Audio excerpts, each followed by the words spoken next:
This was sitting in someone's garage, totally free, and now it's about to be cash in my pocket. You're not gonna believe what I found left behind in someone's garage, totally free, just waiting for a second chance. I totally saw the potential in this one, and today I'm gonna show you how I'm gonna turn this overlooked piece into a real statement flip that's gonna make me a lot of money. So if you love turning forgotten furniture into gold, this one's gonna be for you.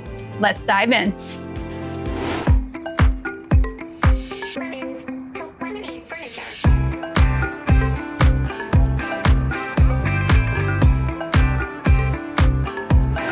So story time. This piece was left in somebody's garage. They were moving, and it was one of those things where they couldn't sell it at a garage sale, and they had to go. They had to get out of the house. So they posted a picture of like everything that was left in the garage, and I saw this piece and its matching nightstand. So we ran out right away to go grab this. Luckily, we were the first ones there, so we hauled this and took it home. But I can kind of see why it's a little bulky. It's definitely dated. It's got dated details on it. But I'm actually not gonna remove those today. Surprise, surprise. I'm gonna make those work in with the final look I'm going for. But first things first, I've gotta get all of this hardware off of here and get this thing clean. I think I'm dealing with maybe a broken drawer or two. I definitely have dirty insides on the linings, and I'm not so sure that I'm going to reuse this hardware. So you guys should let me know in the comments if you think I should recycle these or if I should put all new modern hardware on this. I'm not really sure yet. I guess we'll see how it looks with the end result.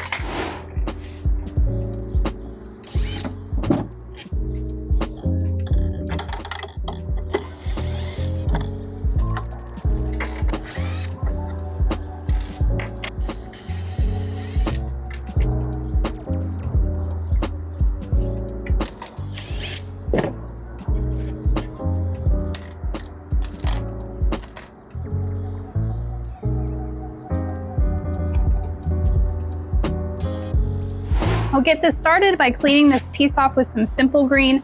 I like to use Simple Green because it cuts through all of the furniture polish that might be left behind on a piece. You definitely want that off of there before you apply any other finish. It'll really mess with your finish if you don't get that old furniture polish off of there before you start. And it gives me a chance to sort of see what this piece is all about, see what's broken, see what I need to fix. It just gives you a really good lay of the land for what you have in front of you. So we'll give this a really good clean.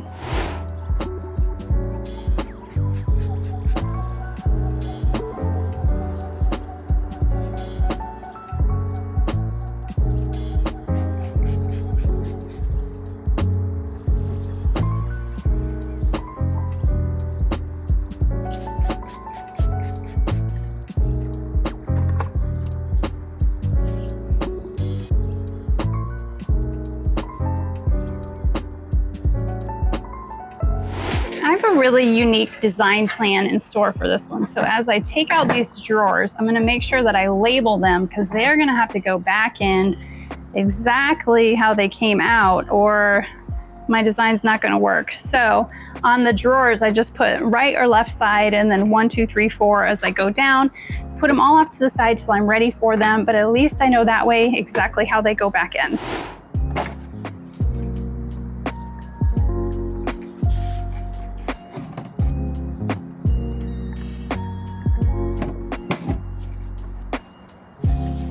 Now I'm going to use some wood fill and fill in all of these deep gouges that are on the top of this. It might take 2 layers of this, but I'll probably let the first layer dry overnight and then see what happens afterwards.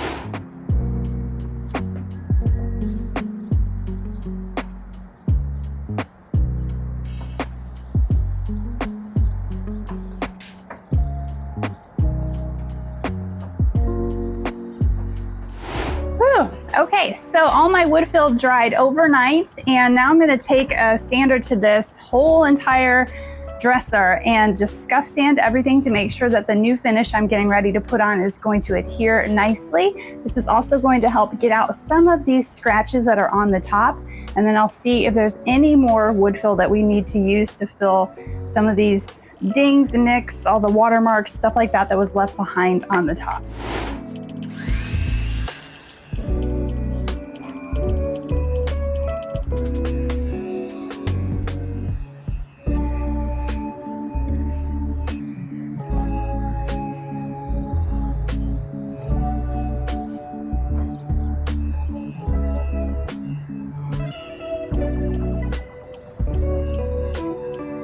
Since I have so many curves and details on this, I got out my Surf Prep with the squishy foam abrasive pad on there so that I can go around all of these angles. These drawer slides here, they're all curved as well. And of course, this door frame has curves all over it.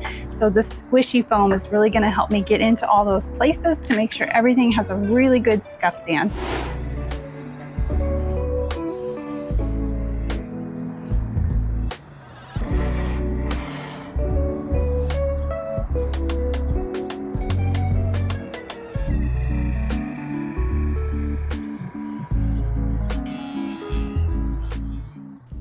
Before we get to our next step, let me tell you a little bit about today's sponsor. Over the last few years, we've paid off debt and built a financial portfolio, all thanks to a little side hustle that started in our garage. As we become more intentional with our money, we've also started thinking about the same way about our health. One of the smartest investments we've made is building a water portfolio for our home, starting with the basics and growing into a full system that gives us clean, safe water in every room. It started small with the WaterDrop Lucid Glass 7-cup pitcher.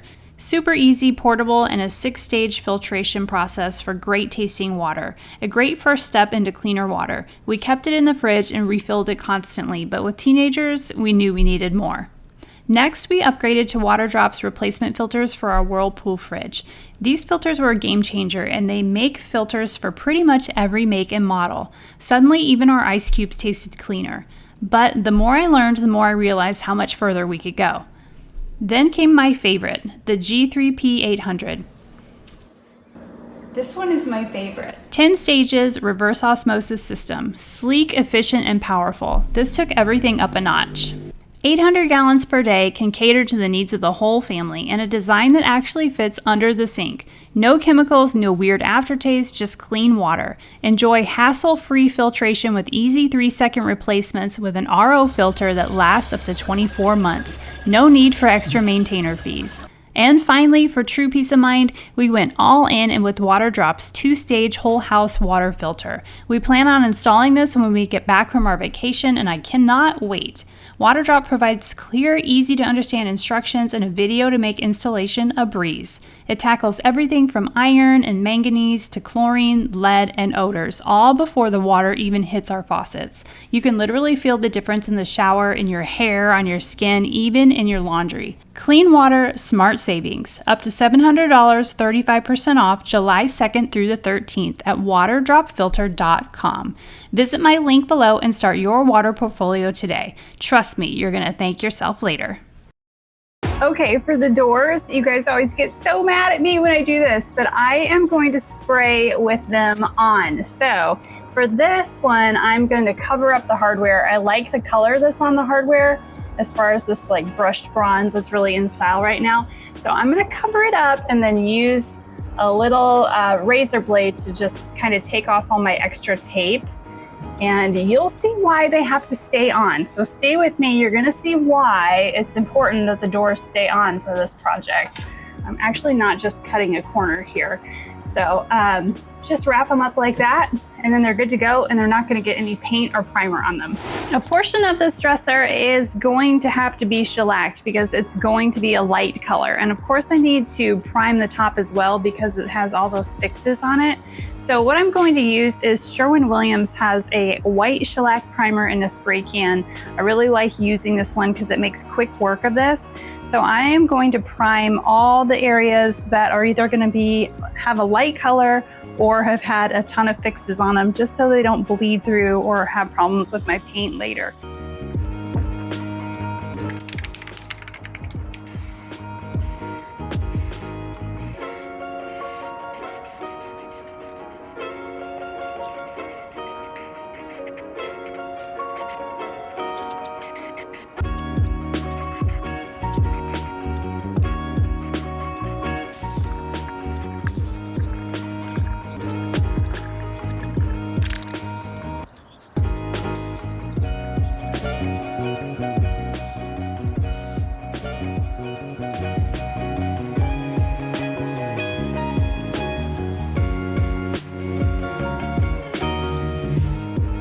Okay, so where am I going with this half primed, half unprimed looking dresser here? Well, you're about to find out. I'm going to take this laser level and sort of split this dresser in about a third and use some painter's tape to tape off the portions that I want to tape, and then the rest of it I'm not painting right now, just one portion of it. So I'm going to get that leveled up to make sure that my paint line is straight. This has to be pretty straight for what I'm doing. It doesn't have to be perfect, which is good, but it has to be pretty straight. I at least need to know where my line is, where I'm taking one paint color and then into another paint color. So I'm going to use my laser level, split this into about a third, and then we'll load our paint into the gun and we'll start painting a portion of this.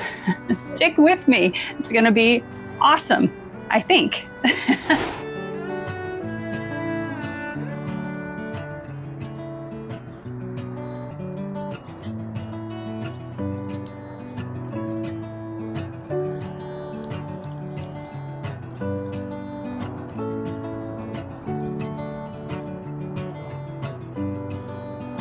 For the portion of this that I taped off, I grabbed the color Greek Villa from Sherwin-Williams. It is like a creamy white.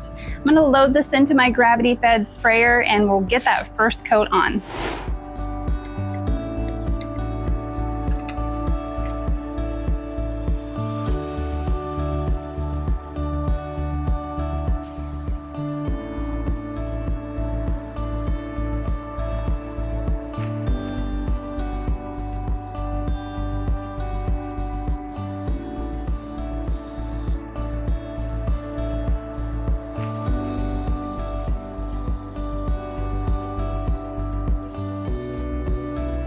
Okay, I let the white dry overnight, so now it's time to see what we've got out here. I'm gonna take this strip of tape off that I put on and then tape over the white so that we can paint the next color.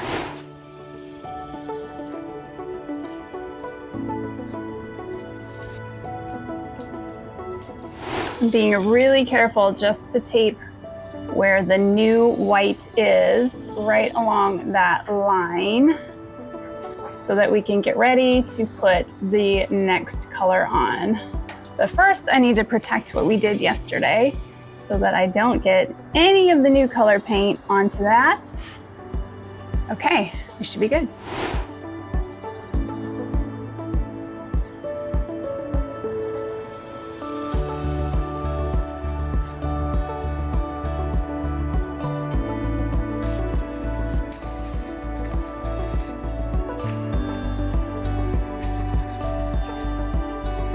For the other half of this flip, we're going with Caviar by Sherwin-Williams. This is one of their deepest, darkest blacks. I have this in a gallon because honestly, my husband actually flips at least a piece a month on his own. He doesn't go for the trending colors. He's not worried about filming it for YouTube. So he paints a lot of his projects in this Caviar black color. So we're gonna steal a little bit out of his gallon here, fill it into my gravity-fed sprayer, and do the other half in this Caviar.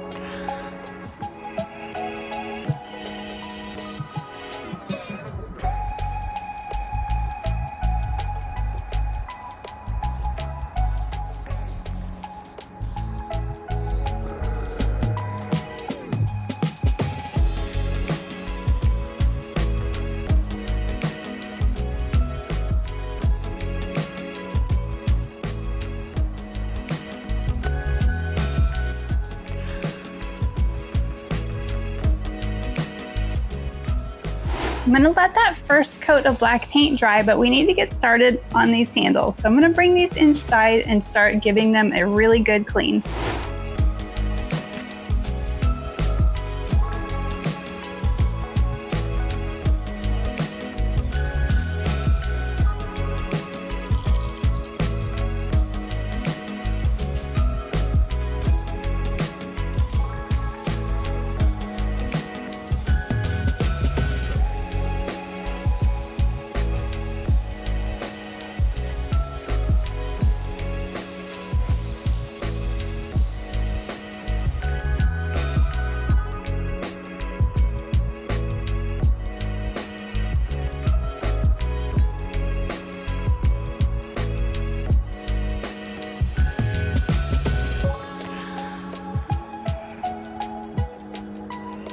moment of truth. I don't want this to sit overnight. And the black is dry to the touch, at least. Now, the thing I have to remember is that this doesn't have to be perfect, but I need it pretty close. So we'll see what we've got.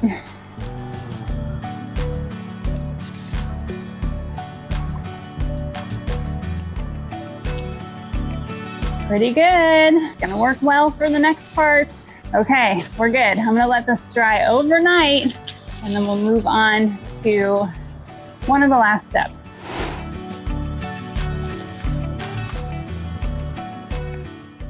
Okay, so I'm gonna name drop here, but last week I went to one of my dearest, closest friend's house, Christina Mascari from Pretty Distressed.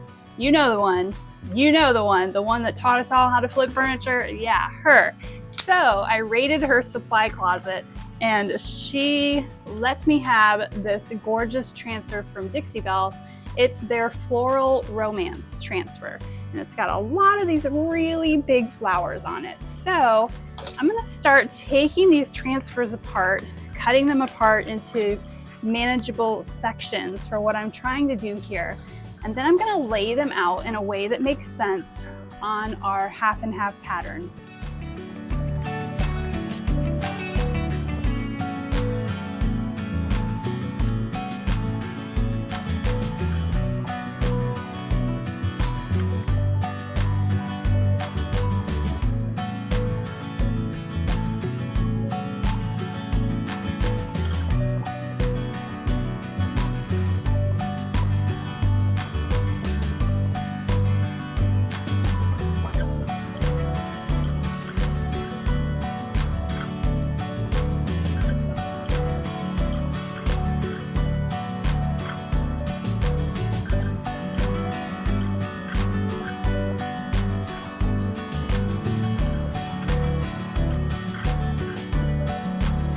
My transfer is on, and honestly, I could have just kept going and kept building on this, but at some point I was like, okay, I just need to stop. It's got enough on there for what I want to do. But if you're doing a project like this and you want to keep going, if I had 2 of those transfer packs, I would have been able to do a whole lot more. But I really like it where it is right now, and I'm not going to go out and buy another transfer pack. So we are going to go ahead and seal this. Just the transfer needs to be sealed. My black paint and my white paint both have a built-in top coat, but I need to make sure that I seal the transfer so that it doesn't rub off. So I'm gonna use some Country Chic top coat. This is in a matte finish, so it'll be perfect for this. I'll just apply it down the line of the transfer and then let that dry.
And just like that, what once was collecting dust left behind in somebody's garage is now a money-making masterpiece for me. These kind of flips are exactly how I've managed to build a real income just from finding forgotten furniture. If this video gave you ideas or inspiration, do me a favor, hit that like button, leave me a comment if you don't mind. It may seem like a small thing, but it tells YouTube to share this video with more people, and it really helps this little channel grow. And of course, subscribe if you haven't already, because there is always another piece waiting to be flipped in this garage. Join me next time as we return and turn more lemons into lemonade. I'll see you soon.